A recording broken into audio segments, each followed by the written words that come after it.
Le fils continue de travailler même en sentant la mort approcher, juste pour laisser plus d'argent à ses parents. Un cancer de l'estomac déjà en phase terminale. Il se présente quand même chaque jour à son travail à l'hôtel.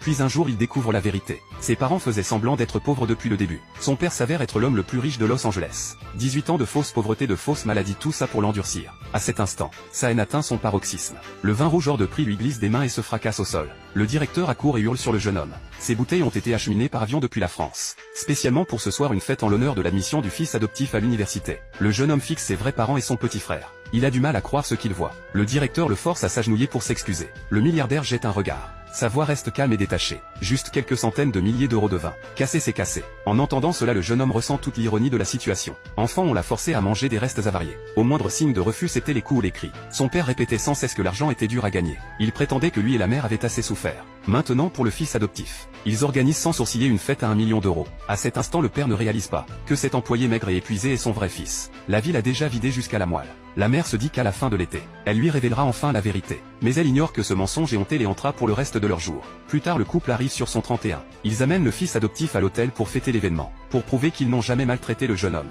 Le père donne un ordre spécial. Emballer les os de poulet laissés par le chien et les donner à son fils pour qu'il les rapporte.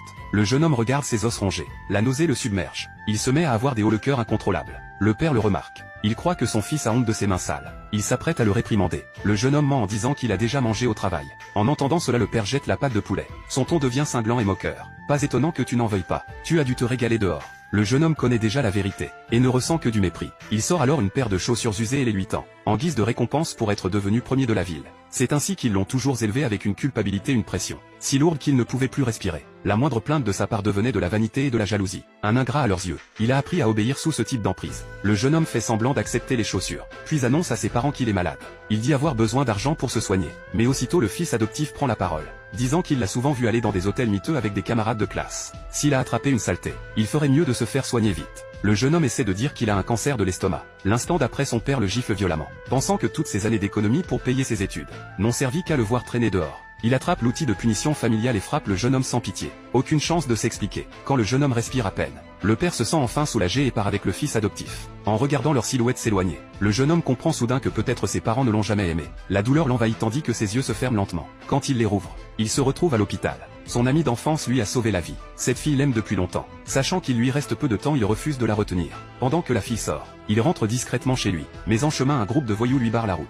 Ils disent que quelqu'un les a payés pour lui donner une leçon, pour éviter d'être blessé. Le jeune homme dit qu'il peut les payer aussi, les suppliant de ne pas le frapper. Il appelle immédiatement ses parents disant qu'il se fait agresser. Il supplie son père d'envoyer de l'argent, sinon ces hommes vont le battre à mort. Mais à l'autre bout du fil, le fils adoptif dit que son frère ment. Il porte des haillons tous les jours. Personne ne l'a